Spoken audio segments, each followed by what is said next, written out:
नमस्कार, स्वागत है आपका राज्य शिक्षा शोध एवं प्रशिक्षण परिषद बिहार पटना में।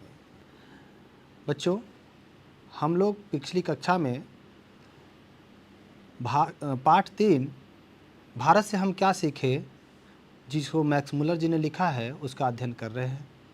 और उसी कड़ी को हम आगे बढ़ाते हुए भारतवर्ष के अतीत और उसके सांस्कृतिक वैज्ञानिक पहलुओं को मैक्स मुलर के शब्दों में आपके सामने प्रस्तुत कर रहा हूँ।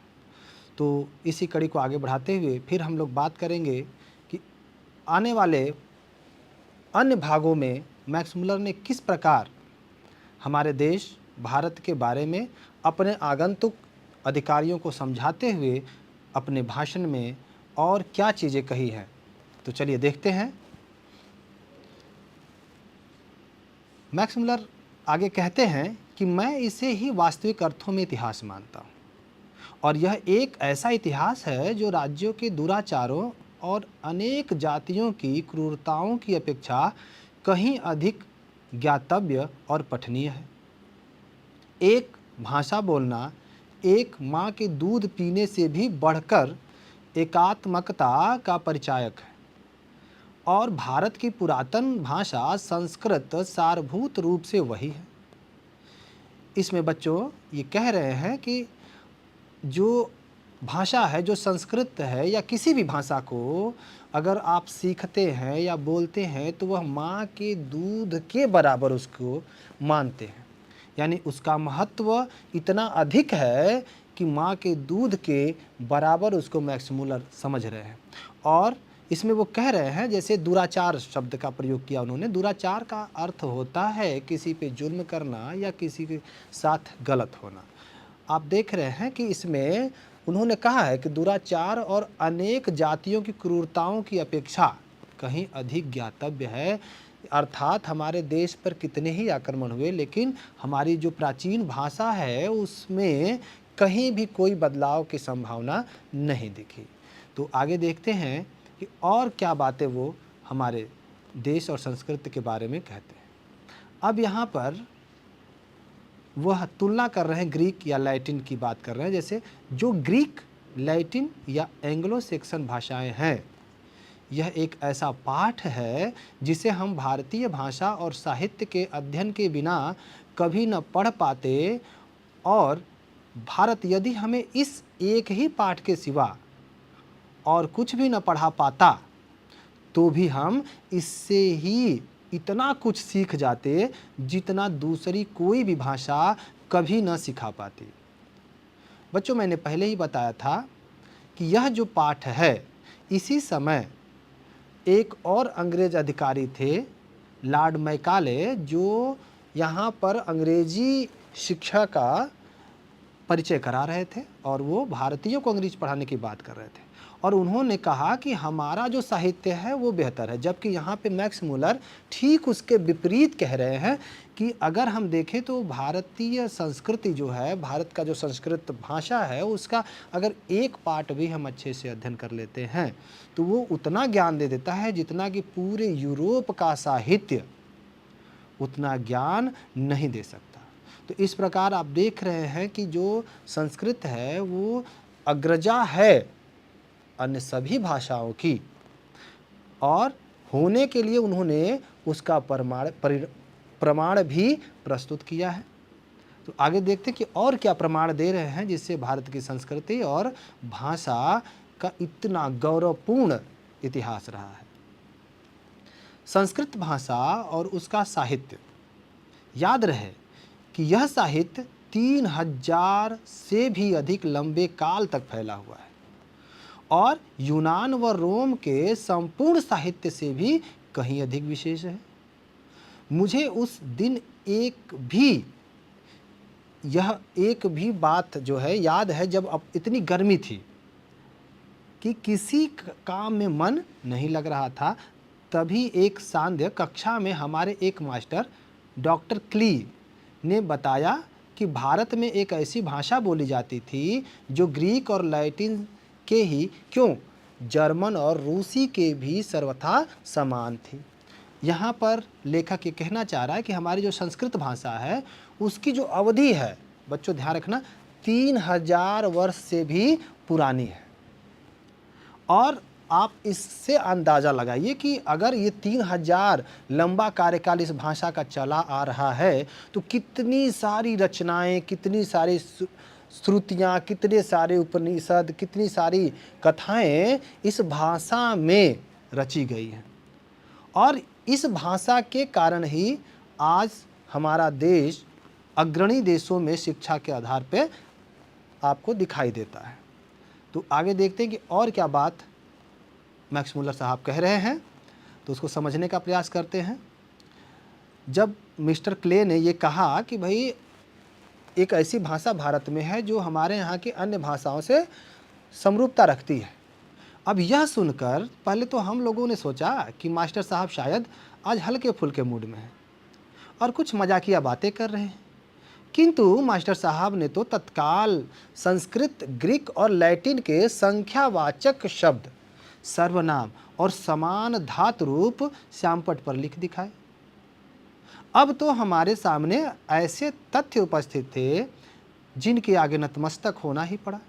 अर्थात बच्चों इस चीज़ को समझिए कि आप जब किसी संख्यावाचक शब्द को लिखते हैं, जैसे संख्या ही क्यों ना ले लें, तो संख्या लगभग हर जगह, हर भाषा में एक जैसी मालूम होती है।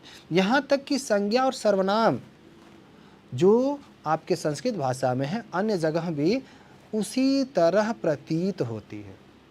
जब यह प्रमाण मिस्टर क्ली ने व्हाइट बोर्ड पे लिख दिया, श्यामपट्ट पे लिख दिया, तब लेखक को यकीन हुआ कि अब तो हमें नतमस्तक होना ही पड़ेगा, क्योंकि इससे पहले किसी को यकीन नहीं था।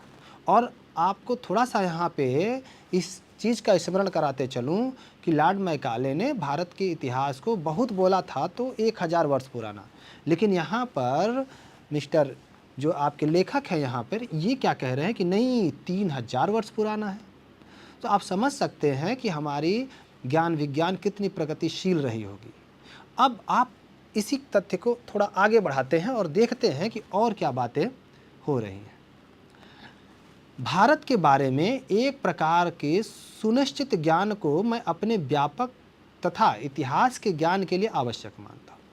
यहाँ पर मैक्स मुलर कह रहे हैं कि भाई जो भारत का जो ज्ञान है उसके बिना मैं कुछ नहीं समझ सकता या फिर मैं अधूरा हूँ। इसलिए कह रहे हैं कि जो व्यापक ज्ञान है भारत का और जो इतिहास का ज्ञान है यह मेरे लिए आवश्यक है। भारत के साथ हमारे परिचय के फलस्वरूप आज यूरोप वासियों की धारणाएं बदल चुकी हैं, बहुत विस्तृत हो गई हैं।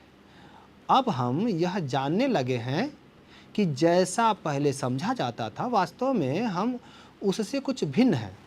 कल्पना कीजिए कि किसी छोटी छोटी प्रलय या भौगोलिक उथल पुथल के कारण कभी अमेरिका के लोग अपने आप के अंग्रेजी मूल को सर्वथा भूल जाए।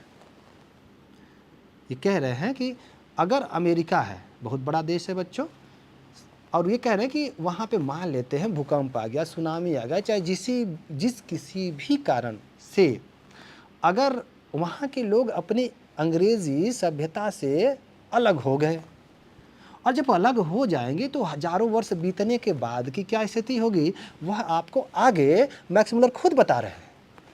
तो देखिए वो आगे क्या कहते हैं। कहते हैं कि जब ऐसा कुछ होता है और तब 2-3 हजार वर्ष बाद उन्हें अकस्मात मालूम हो जाए कि 17वीं सदी में ऐसी ही अंग्रेजी भाषा और उसका साहित्य विद्यमान था, तो वे आश्चर्याभिभूत होंगे।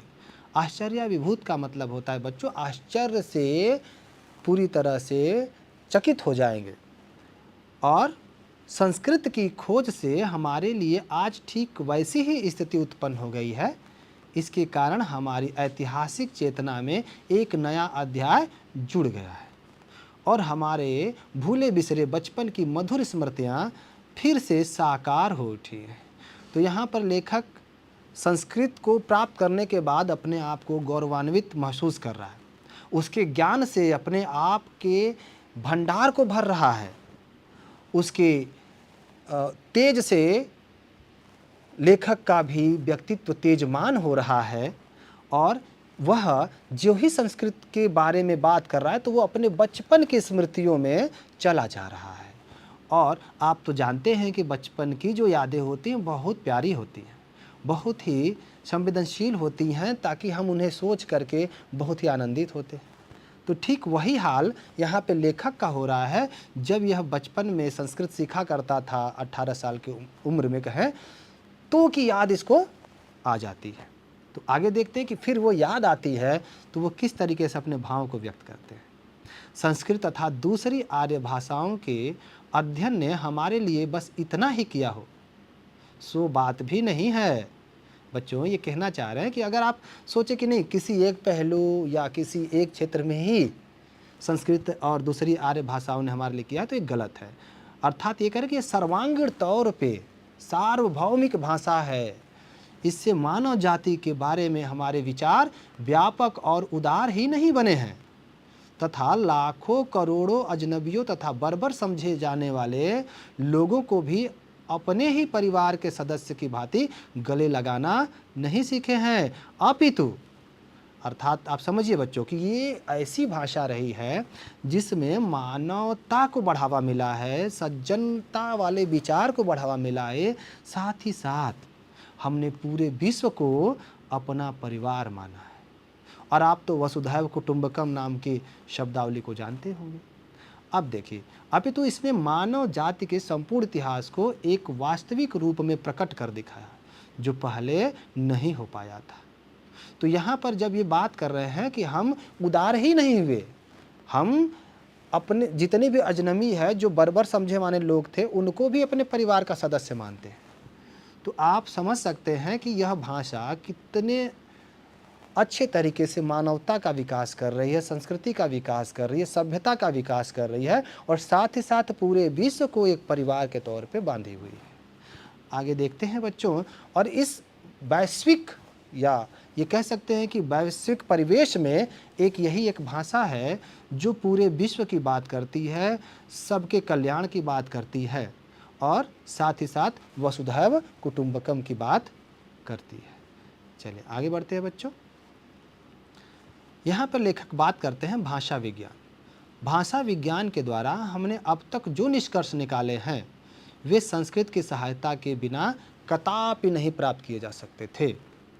आज हमारा इतिहास का यह अध्ययन प्रथम मानव को, अपने पूर्व को, अपने वास्तविक पूर्व को पहचानिए, इस फ्रेंच युक्ति को क्रियान्वित कर सकने योग्य बनाता है। इस प्रकार मनुष्य इस विश्व में अपना वास्तविक स्थान निश्चित कर पाता है और यह जान लेता है कि उसने अपनी जीवन यात्रा कहाँ से आरंभ की थी, उसे कौन सा मार्ग अपनाना और कहाँ पहुँचना है। तो बच्चों, इसमें ये साफ साफ कह रहे हैं कि अगर हम भाषा विज्ञान अर्थात किसी भाषा की उत्पत्ति कैसे हुई, कौन कौन से वर्ण मिलते हैं, शब्द क्या है, वाक्य कैसे बनते हैं, अगर ये पढ़ना है तो बिना संस्कृत को पढ़े यह कदापि संभव नहीं था। और साथ ही साथ यह जो प्राचीन मानव थे, यत्न मानव अर्थात जो पहले के हमारे पूर्वज थे, उनको भी समझने का अवसर दे रहा है। साथ ही साथ मनुष्यता को अपने हृदय में संजोए रखने की बात कर रहा है, और क्या करना है, कब करना है, कैसे करना है, कौन सा मार्ग सही है, कौन सा गलत है, वो सिर्फ और सिर्फ संस्कृत ही बता पा रही है। तो अब देखिए आगे बढ़ते हैं और देखते हैं कि मैक्स मुलर और क्या कहते हैं। हम सब पूर्व से आए हैं। हमारे जीवन में जो भी कुछ अत्यधिक मूल्यवान है वह हमें पूर्व से मिला है, और पूर्व को पहचान लेने से ऐसे प्रत्येक व्यक्ति को जिसने इतिहास की वास्तविक शिक्षा का कुछ लाभ उठाया है, भले ही वह प्राच्य विद्या विशारद न भी हो, तो भी यह अनुभव अवश्य होगा कि वह नानाविध स्मृतियों से भरे अपने पुराने घर की ओर जा रहा है। अगले वर्ष जब आप लोग भारत के तट पर पहुंचेंगे तो बजाय इसके कि आपका दिल बैठने लगे, मैं चाहता हूं कि आप में से प्रत्येक को ठीक वैसा ही अनुभव हो सके। अब देखिए बच्चों, यहाँ पे इन्होंने लिखा कि हम सब लोग प्राचीन से आए हैं, अर्थात पहले हमारे पूर्वज रहे और उनका एक इतिहास रहा और वहाँ से हम धीरे धीरे धीरे धीरे आए वर्तमान समय में। तो ये कह रहे हैं कि हमारा जो पूर्व था, जो हमारा पहले का समय था, वो भी मूल्यवान था और हमें जो पूर्व से मिला है उसको पहचान लेने की कोशिश करनी है। और साथ ही साथ जो हमारे नानाविध मतलब विभिन्न प्रकार की स्मृतियां हैं उसे भी संजो के रखना है। और ऐसा मालूम होता है संस्कृत पढ़ने के बाद कि धीरे धीरे हम अपने घर की ओर लौट रहे हैं। और यहाँ पर वो संबोधित कर रहे हैं नवागत जो नए अधिकारी आपके बैठे हुए हैं उनको कि आप जब भारत के तट पे उतरे तो आपको ये न लगे कि आप कहाँ आ गए, आपका दिल न बैठे कि हम कैसे सरवाइव करेंगे, कैसे जीवन यापन करेंगे। यह नहीं सोचना है, बल्कि क्या सोचना है, तो चलिए आगे बताते हैं वो क्या कह रहे हैं अपने अधिकारियों से सोचने के लिए।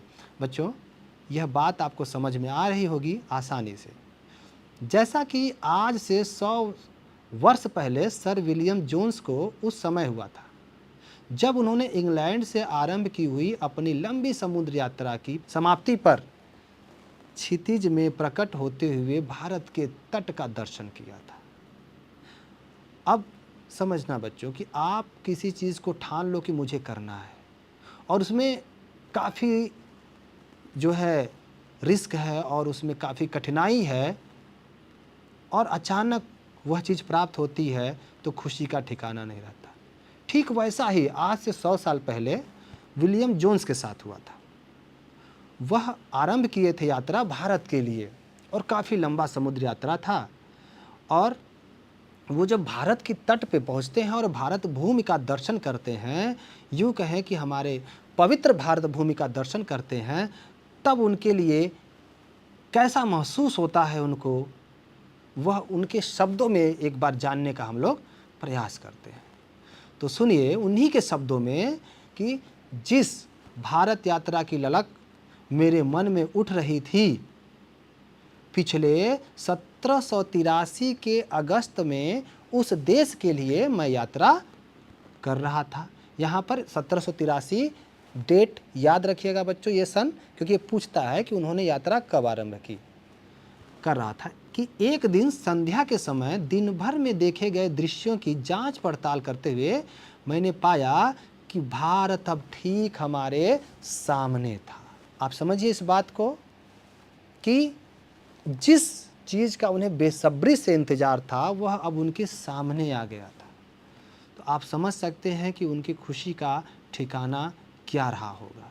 देखते हैं कि उनकी खुशियाँ कैसे झलकती हैं उनके शब्दों में। और आइए पढ़ते हैं उनको कि अपने शब्दों से अपनी खुशियों को कैसे बयां कर रहे हैं। फारस या ईरान हमारे बाईं ओर था तथा अरब सागर से आती हुई ठंडी हवाएं हमारे जहाज के पिछले भाग से टकरा रहे थे। देखिए बच्चों, एकदम वो एक एक चीज़ बताए जा रहे हैं कि किस प्रकार फारस या ईरान हमारे बाईं ओर है, अरब सागर से जो ठंडी हवाएं आ रही हैं वो हमारे जहाज के पिछले भाग से टकरा रही थी। एशिया के सुविस्तीर्ण क्षेत्रों के चारों ओर से घिरी ऐसी श्रेष्ठ रंगभूमि के मध्य अपने आप को पाकर मुझे जिस आनंद का अनुभव हुआ वह वस्तुतः अनिर्वचनीय है। एशिया की यह भूमि नानाविध ज्ञान विज्ञान की धात्री, आनंददायक ललित तथा उपयोगी कलाओं की जननी। देखिए आगे और भी वह हमारे देश के लिए, हमारे भारत भूमि के लिए शब्दों का प्रयोग करते हैं और कहते हैं, देखते हैं क्या कहते हैं।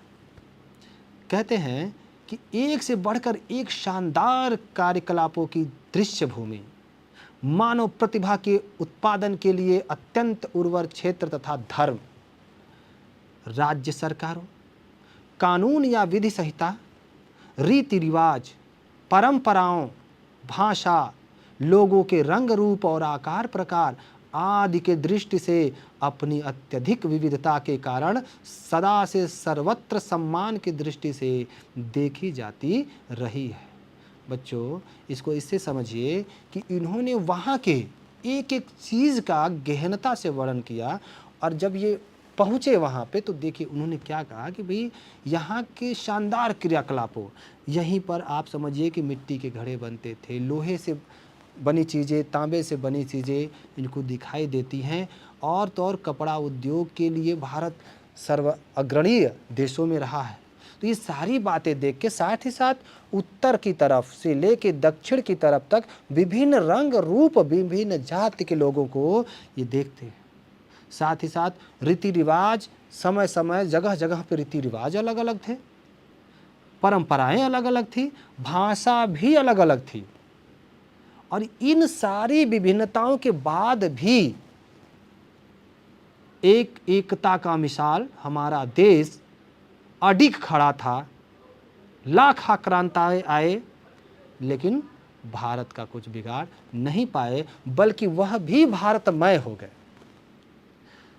आगे बढ़ते हैं और देखते हैं कि और क्या चीज़ें आपको ये कह रहे हैं।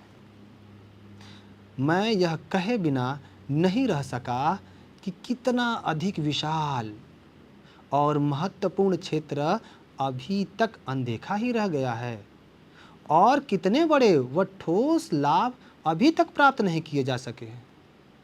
भारत को सर विलियम जोन्स जैसे अभी न जाने कितने स्वप्नदर्शियों की आवश्यकता है। जब अपने जहाज के डेक पर अकेले खड़े 37 वर्ष के सर जोन्स ने देखा था कि सूर्य अप्रशांत सागर में डूब रहा है, कितना ही तन्मयता से इन्होंने यह बात कही।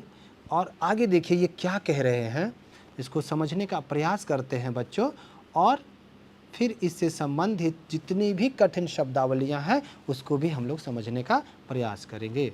चलिए आगे बढ़ते हैं और देखते हैं कि और क्या चीज़ें हैं जो मैक्स मूलर के तर्कस से निकलकर सीधे हमारे हृदय के अंदर प्रवेश कर रहे हैं। तो उनके पीछे इंग्लैंड की सुमधुर स्मृतियां तथा उनके सामने भारत की आशा जगमगा रही थी। उन्हें ईरान तथा उसके प्राचीन सम्राट मानो प्रत्यक्ष रूप से उपस्थित लग रहे थे। अरब सागर की शीतल मंद समीर के झोंके उन्हें झुला रहे थे। यहाँ शीतल मंद समीर का तात्पर्य है बच्चों हवा, ठंडी ठंडी हवा के झोंके उन्हें झुला रहे थे। ऐसे स्वप्नदर्शी ही यह समझ सकते हैं कि अपने स्वप्नों को साकार और अपनी कल्पनाओं को वास्तविकता में परिणत कैसे किया जा सकता है। मेरे बच्चों, ये कक्षा 10 भी आप जैसे स्वप्नदर्शियों के लिए ही बना है। और आप अगर सपने देख रहे हैं खुली आंखों से तो उसे पूरा भी करेंगे, ऐसा मुझे पूरा विश्वास है। विश्वास ही नहीं अपितु संपूर्ण रूप से यह कह सकता हूं कि आप बेहतर प्रदर्शन कर अपने परिवार के साथ पूरे समाज का नाम रोशन करेंगे। आगे देखते हैं बच्चों और क्या चीज़ें आती हैं। और जो बात या स्थिति आज से 100 वर्ष पहले थी आज भी वैसी ही है, या यूँ कहें कि आज भी वैसी हो ही सकती है। यदि आप लोग चाहे तो भारत के बारे में वैसे ही सुनहरे सपने देख सकते हैं और भारत तक पहुंचने के बाद एक से बढ़कर एक शानदार काम भी कर सकते हैं। तो यहाँ पर मेरे प्यारे बच्चों, आपने देखा कि इस पाठ में मैक्स मूलर ने किस प्रकार पूरे 3000 वर्ष से पहले से लेकर के और तत्कालीन समय तक के भारत की व्यवस्था, भारत की संस्कृति, भारत की सभ्यता, भारत की भाषा की विशालता, भारत के सौंदर्य का गाथा, भारत के प्राकृतिक और भौतिक सौंदर्य को अपने शब्दों में पिरोकर बहुत ही आसान तरीके से आपके पास पहुंचाया। अब हम लोग आगे बढ़ते हैं और देखते हैं कि और क्या बातें ये कह रहे हैं। आप लोग विश्वास रखें कि यद्यपि सर विलियम जोन्स ने कलकत्ता पहुंचने के बाद से अब तक प्राच्य देशों के इतिहास और साहित्य के क्षेत्र में एक से बढ़कर एक शानदार बड़ी बड़ी अनेक विजय प्राप्त की हैं, तथापि किसी भी नए सिकंदर को यह सोचकर निराश नहीं हो जाना चाहिए कि गंगा और सिंध के पुराने मैदानों में अब उनके लिए उसके लिए विजय करने को कुछ भी शेष नहीं रहा। तो यहाँ पर बच्चों ये कह रहे हैं कि जो हमारे सिकंदर बैठे हैं, सिकंदर जिसे एक राजा हुआ करता था जो जिसे कभी हरा नहीं सके लोग, ऐसा माना जाता है। तो यहाँ पे जो अधिकारी बैठे हुए हैं उनको भी ये सिकंदर ही कह रहे हैं। अब आते हैं मुख्य बिंदु पर। मुख्य बिंदु, तो बच्चों अब हम लोग उससे संबंधित कुछ मुख्य बिंदु को देख लेते हैं। एशिया की यह भूमि नानाविध ज्ञान विज्ञान की धात्री, आनंददायक ललित तथा उपयोगी कलाओं की जननी, एक से बढ़कर एक शानदार कार्यकलापों की दृश्य भूमि, मानव प्रतिभा के उत्पादन के लिए अत्यंत उर्वर क्षेत्र तथा धर्म, राज्य सरकारें, कानून या विधि संहिता, रीति रिवाज, परंपराओं, भाषा, लोगों के रंग रूप और आकार प्रकार आदि की दृष्टि से अपनी अत्यधिक विविधता के कारण सदा से सर्वत्र सम्मान की दृष्टि से भारत को देखा जाता है। तो ये जो वाक्य है प्यारे बच्चों, जब आप अपने देश के प्रति, अपने देश के लिए कोई निबंध लिख रहे हों या देश के लिए कोई बात कह रहे हों, तो ये सारे शब्द आपको प्रभावशाली तरीके से प्रस्तुत करने में सहयोग करेंगे। चलिए आगे देखते हैं। अब आते हैं परीक्षापयोगी शब्द पे, जो आपके परीक्षा में काफ़ी उपयोगी सिद्ध होंगे। नतमस्तक होना अर्थात झुकना या श्रेष्ठता स्वीकार करना। धारणाएं अर्थात विचार, धारणाएं का जो अर्थ होगा वो होगा विचार। प्रलय, धरती का जल मग्न होना। तो प्रलय आ गया, तो प्रलय में धरती क्या हो गई, जल मग्न हो गई।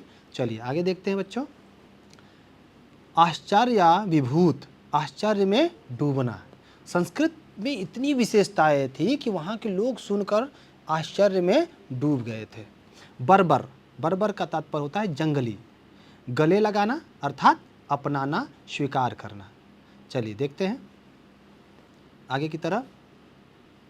कदापि, कदापि का अर्थ होता है कभी भी।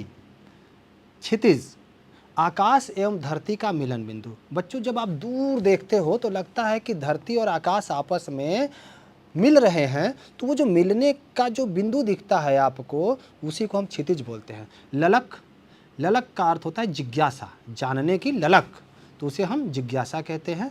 चलिए आगे देखते हैं। सुविस्तीर्ण परिवेश यानी विस्तृत वातावरण।